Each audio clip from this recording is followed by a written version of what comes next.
Здравейте, приятели! Ще ви покажа как да си направите лесна отвара, която ще ви помогне, ако имате пясък в бъбреците, камъни в бъбреците, безболезнено да се оттървете от тях. Също, ако имате бъбречни кризи, също помага. Ако просто искате да изчистите бъбреците си, да направите една профилактика, пак може.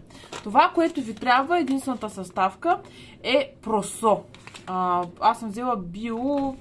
Това уж най-доброто, което можах да намеря в магазина. Няма откъде друго да взема.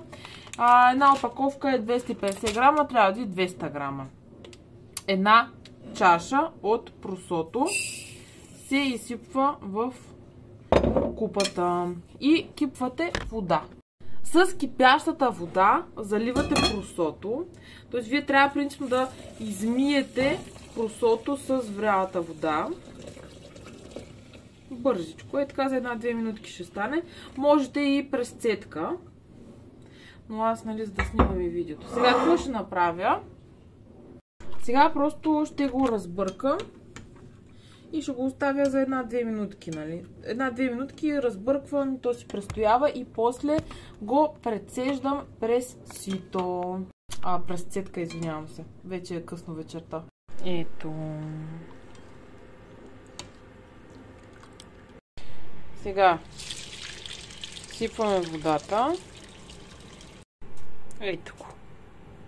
Така, след като сме го измили, слагаме пак да кипнат 3 литра вода. Най-добре да е филтрирана, може дестилирана. Аз ако нямате, няма проблем, но колкото се може по-високо качествена вода и с по-малко мръсотия вътре, така да кажа. Сега ето го просото и то трябва да бъде залято с 3 литра вряща вода.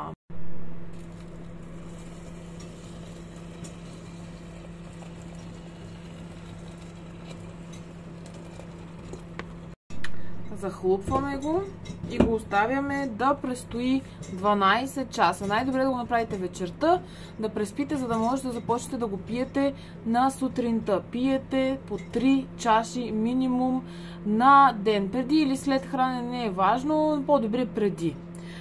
Но дори да е след, ако сте заправили, не е проблем да изпиете течността, но не е директно веднага след като сте се нахранили. Нека да е слегнала храната.